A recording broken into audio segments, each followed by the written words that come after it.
आज हम डबल कटोरी ब्लाउज़ की कटिंग एंड स्टिचिंग करना सीखेंगे एकदम ही आसान तरीके से। हेलो एवरीवन, मैं संजीता। स्वागत है आपको स्टिच बाय संजीता में। चैनल पर नए हैं तो चैनल को सब्सक्राइब करके हमें सपोर्ट कीजिएगा। तो सबसे पहले देखिए, हम अस्तर के ऊपर कटिंग करेंगे, फिर हम मेन फैब्रिक के ऊपर कटिंग करेंगे। तो अस्तर को हमने इस तरीके से डबल फोल्ड करके बिछा लिया है। अब देखिए दोस्तों, फोल्ड वाली साइड मैंने अपनी तरफ रखी है और खुली वाली साइड बाहर की तरफ। तो इसी तरीके से रखना है। अब देखिए, सबसे पहले हमें एक स्ट्रेट लाइन मार्क करना है नीचे की तरफ। तो एक सीधा लाइन हम ड्रॉ कर लेंगे क्योंकि हमें फैब्रिक को सीधा करना है। अब देखिए दोस्तों, हम आज 44 साइज़ की ब्लाउज़ को बना रहे हैं, तो इसके लिए हमें लंबाई के लिए देखिए मैंने यहाँ पर 16.5 इंच पे मार्क करना है। तो क्योंकि ये ब्लाउज़ थोड़ा हैवी है तो हमें यहाँ पर 16.5 इंच पे इस तरीके से मार्क को कर लेंगे। और यहाँ से भी हमें 16.5 इंच पे मार्क करना है। और देखिए दोस्तों, इन दोनों पॉइंटों को मिलाते हुए हमें एक लाइन ड्रॉ कर लेंगे।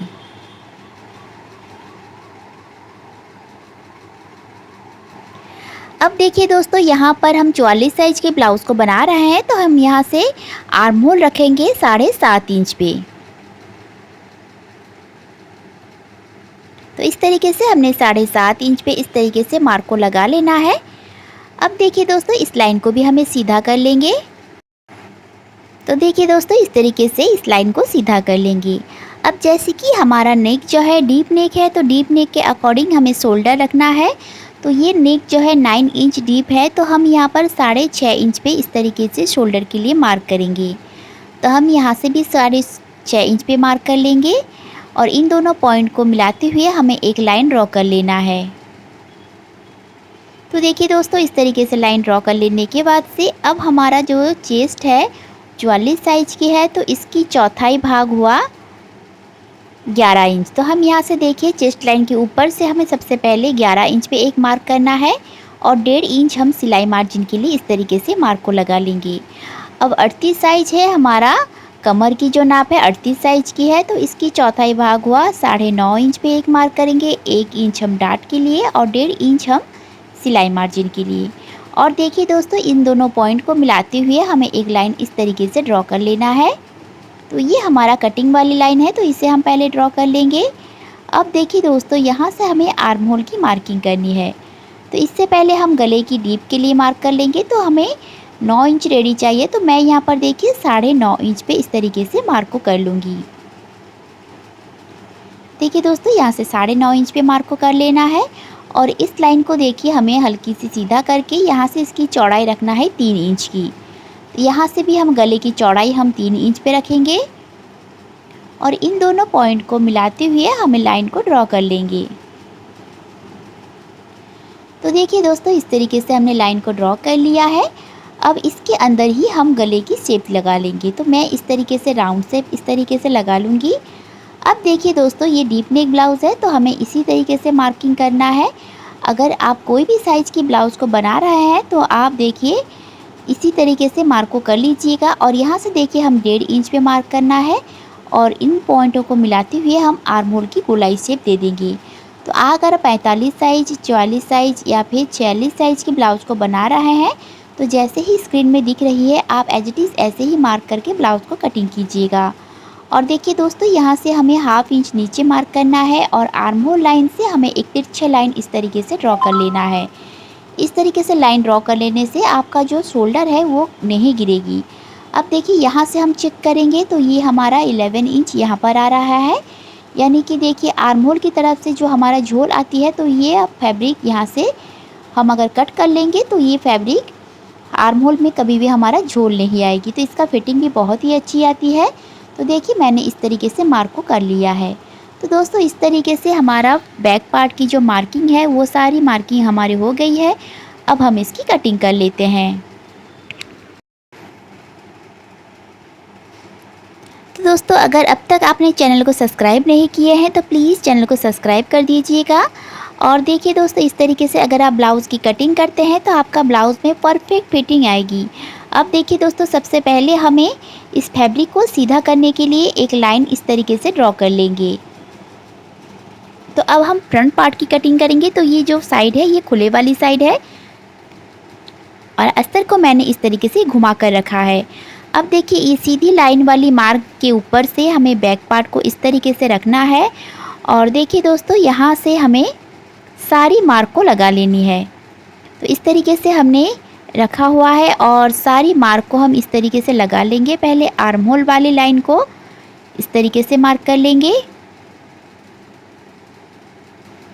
और साइड मार्क को भी हम यहाँ से लगा लेंगे और नीचे से देखिए दोस्तों यहाँ से हम छोटी सी मार्क को लगाएंगे और इसके नीचे हम 1 इंच बढ़ाकर और एक मार्क कर लेंगे, क्योंकि जब भी हमारा वी पट्टी जॉइंट होगी तब हमारा हाफ इंच सिलाई में दबेगी। तो इसलिए हमें फ्रंट पार्ट को बैक पार्ट से 1 इंच बढ़ाते हुए इस तरीके से मार्क को कर लेना है। अब देखिए सारी मार्क को हमने इस तरीके से लगा लिया है। अब हमें इसे बैक पार्ट को यहाँ से हटा लेते हैं और देखिए दोस्तों यहाँ से हम 1 इंच बढ़ाते हुए इस लाइन को सीधा कर लेंगे। तो इस तरीके से हमारा मार्किंग तो हो गई है दोस्तों। अब सबसे पहले हमें आर्म होल के लिए शेप देना है। तो आर्म होल को हल्की सी गहराई देते हुए इस तरीके से हम आर्म होल की शेप लगा लेंगे। अब इंची टेप को हमें शोल्डर लाइन के ऊपर से रखना है और सारी मार्क को लाइन करना है, मार्क करना है। तो देखिए यहाँ से हम गले की जो डीप है इसके लिए मार्क करेंगे 6.5 इंच पे। तो गले के डीप के लिए देखिए मैंने यहाँ पर फ्रंट के लिए 6.5 इंच पे मार्क को करना है और यहाँ से देखिए हमें बेल्ट के लिए मार्क करना है। तो 44 साइज की जो चेस्ट है इसके लिए हम बेल्ट के लिए यहाँ पर 13.5 इंच पे मार्क करेंगे। तो देखिए दोस्तों मैंने यहाँ पर 13.5 इंच पे इस तरीके से मार्क को कर लिया है। अब इस लाइन को भी सीधा कर लेंगे।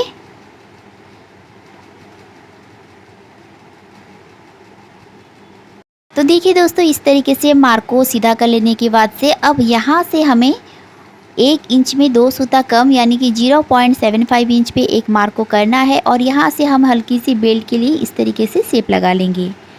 तो यहाँ से हमें इस तरीके से शेप को लगा लेना है और यहाँ से देखिए हम गले की चौड़ाई के लिए मार्क करेंगे 3 इंच पे और इन दोनों पॉइंट को मिलाते हुए हमें एक लाइन को ड्रॉ कर लेंगे।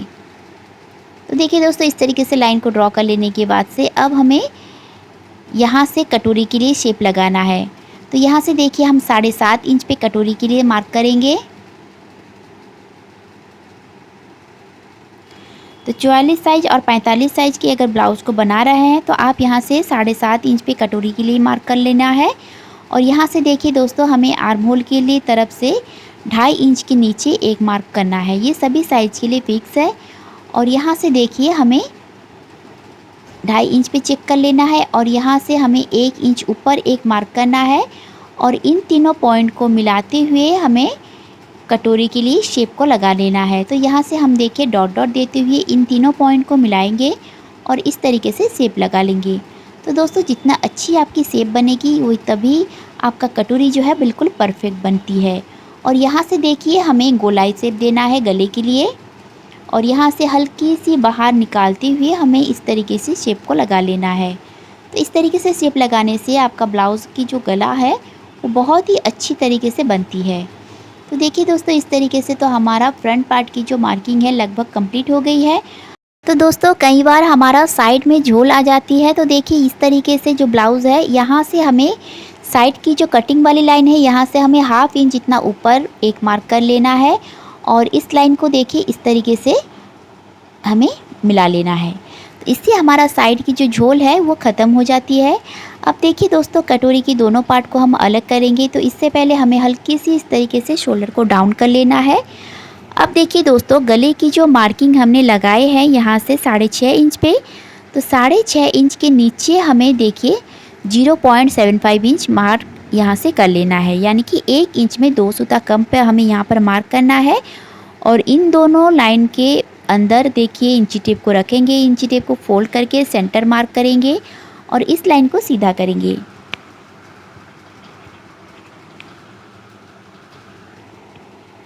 तो देखिए दोस्तों इस तरीके से इस लाइन को सीधा कर लेना है। इस तरीके से हमारा फर्स्ट और सेकंड कटोरी इस तरीके से बेसिक बन गई है। तो चलिए अब हम इसकी कटिंग कर लेते हैं।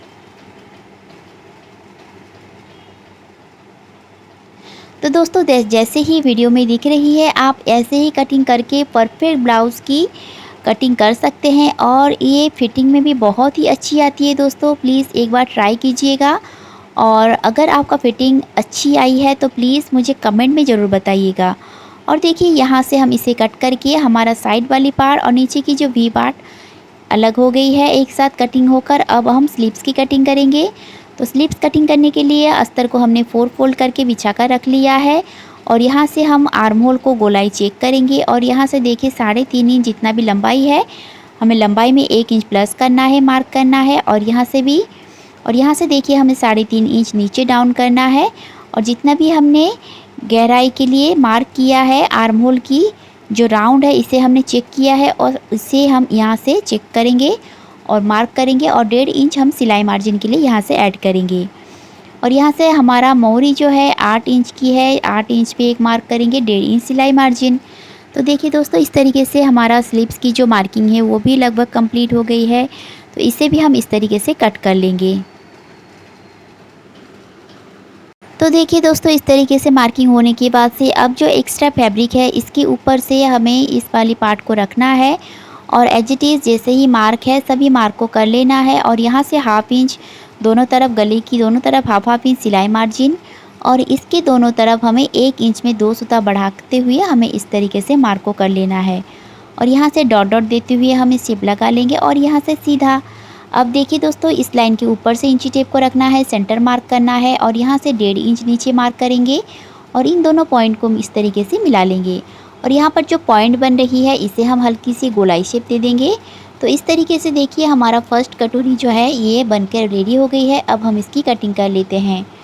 तो दोस्तों दूसरी कटोरी सेकेंड कटोरी जो है इसे बनाने के लिए हमारे पास फैब्रिक थोड़ा सा कम आ रही है तो हम इसमें जोड़ लगाएंगे। तो देखिए इस तरीके से हमें फैब्रिक को एक दूसरे के ऊपर इस तरीके से जोड़ लगाने के लिए रख लेना है। तो आपको ऐसे बिल्कुल भी नहीं करनी है, आपको एक ही सिंगल फैब्रिक के ऊपर ही इसे कट करना है। और देखिए इस लाइन को हम चेक करेंगे तो ये हमारा आ रहा है 10 इंच। तो हमें पहले एक लाइन 10 इंच पे इस तरीके से बनाने ली है और नीचे की लाइन को पहले सीधा कर लेंगे। और इस लाइन के ऊपर से भी हमें 1/2 इंच सिलाई मार्जिन छोड़ना है और एक मार्क इस तरीके से लगा लेना है। तो दोस्तों इस तरीके से मार्क को लगा लेने के बाद से अब देखिए इसकी जो चौड़ाई है, चौड़ाई वाली पार्ट को हमें चेक करना है। और यहाँ से देखिए ये हमारा आ रहा है 3.5 इंच और ये हमारा आ रहा है 2.5 इंच। तो एक तरफ हम 3.5 इंच पे मार्क करेंगे और दूसरी तरफ 2.5 इंच पे। तो यहाँ पर हमारा फैब्रिक थोड़ा सा कम आ रही है तो हमें दूसरे और एक फैब्रिक यहाँ से जोड़ना होगा। तो देखिए दोस्तों तो यहाँ से हम फैब्रिक को इस तरीके से जोड़ लगाएंगे और यहाँ से हमें 2.5 इंच पे मार्क को कर लेना है। और इन जो बॉक्स बनी है इस लाइन के ऊपर से 3.5 इंच और इन दोनों पॉइंट को हमें इंची टेप को रखना है, इसे फोल्ड करते हुए सेंटर मार्क करेंगे। और सेंटर मार्क में भी हमें 3.5 इंच पे मार्क करना है, जो चौड़ाई वाली मार्क है इसे। और इन दोनों पॉइंट को इस तरीके से मिला लेना है और इसके ऊपर भी 1/2 इंच हम सिलाई मार्जिन ऐड करेंगे। तो दोस्तों देखिए इस तरीके से हमारा सेकंड पार्ट की जो मार्किंग है वो भी कंप्लीट हो गई है, पर हम इसे कट नहीं करेंगे क्योंकि जब मैं इसे जोड़ लगाऊंगी फिर मैं इसकी कटिंग करूंगी। तो देखिए इस तरीके से एक्स्ट्रा जो बैक पार्ट में हमने फैब्रिक मार्क लगाए हुए थे सभी मार्क को कट कर लेंगे। अभी सभी पार्ट को हमें मेन फैब्रिक के ऊपर रखना है और इसे कट कर लेना है। तो चलिए दोस्तों अब हम इसकी सिलाई करते हैं। तो देखिए दोस्तों मैंने सिलाई कर लिया है और सेकंड पार्ट की भी कटोरी जो है इसे कटिंग करके स्टिच कर लिया है। तो अस्तर और मेन फैब्रिक को हमने इस तरीके से चारों तरफ से सिलाई लगा लिया है और एक्स्ट्रा फैब्रिक को कटिंग कर लिया है। और यहाँ से देखिए हम इसे सिलाई लगाएंगे तो 1/2 इंच हमें इस तरीके से कटोरी में दबाना है और इस तरीके से गोलाई में सिलाई लगा लेना है। डबल सिलाई कर लेंगे और इसके ऊपर से किनारे पर और एक सिलाई लगा लेंगे। और देखिए दोस्तों इस तरीके से डबल फोल्ड करेंगे और सिलाई के नीचे 1/2 इंच पे मार्क करेंगे। और जितना भी हमारा कटोरी में कटिंग हुआ है 3.5 इंच 7 इंच की 7.5 इंच की हाफ करना है, साइड में सिलाई मार्जिन छोड़ना है और 7.5 इंच की हाफ करेंगे और इतना भी जितना भी आ रहा है हमें टक्स के लिए मार्क को कर लेना है। तो इस तरीके से मार्क को कर लेने के बाद से दोनों कटोरी को हमें बराबर से रखना है और यहाँ से हमें हल्की सी देखिए इस तरीके से हल्की सी इसे गोलाई शेप दे देना है। तो इस तरीके से हमें कटोरी के लिए कटिंग कर लेंगे। अब देखिए साइड वाली पार्ट जो है एस पट्टी इसे हमें जोड़ना है। तो देखिए दोस्तों यहाँ से हमें एस पट्टी को यहाँ से जोड़ना शुरू करेंगे गले की तरफ से और यहाँ से हम देखिए इस तरीके से हमें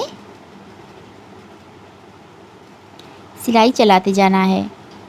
तो दोनों ही हमारा बिल्कुल बराबर आ रही है। अगर आपका थोड़ा सा भी कम या ज़्यादा हो रहा है तो आप इसे कट कर लीजिएगा। और यहाँ से किनारे पर भी हम सिलाई लगा लेंगे। और देखिए दोस्तों, इस तरीके से थोड़ा सा कटिंग हमें कर लेनी है। अब हम यहाँ से बेल्ट को अटैच करेंगे। तो देख सकते हैं आप कितनी परफेक्ट हमारा कटोरी बन के रेडी हो गई है। और नीचे की बेल्ट को हम यहाँ से 1/2 इंच दबाते हुए इस तरीके से सिलाई को लगाएंगे। और ये जो प्लीट है इसे हमें अंदर की ओर फोल्ड करेंगे और इसके ऊपर से सिलाई चला लेंगे। तो देखिए दोस्तों, इस तरीके से सिलाई लगा लेने के बाद से इसके ऊपर से और एक ही हम सिलाई को लगा लेंगे। तो इस तरीके से हम दोनों पार्ट को रेडी कर लेंगे। तो देखिए दोस्तों, मैंने आज बहुत ही आसान तरीके से आपका कटोरी ब्लाउज़ की कटिंग एंड स्टिचिंग करना बताया है। और आशा करती हूँ आज की वीडियो आप लोगों को पसंद आई होगी। अगर वीडियो पसंद आई है तो प्लीज़ वीडियो को लाइक कीजिएगा, चैनल को सब्सक्राइब ज़रूर कीजिएगा। और ये वीडियो आप कहाँ से देख रहे हैं मुझे कमेंट में ज़रूर बताएं। तो देखिए दोस्तों, इस तरीके से हम दोनों पार्ट को रेडी कर लेंगे। और ये रही इस ब्लाउज़ की फाइनल लुक। कैसी लग रही है मुझे कमेंट में ज़रूर बताइएगा। तो देखिए इसकी कटोरी कितनी परफेक्ट बनी है। तो ऐसे ही वीडियो देखने के लिए हमारे साथ बने रहिए। मिलते हैं नेक्स्ट वीडियो में।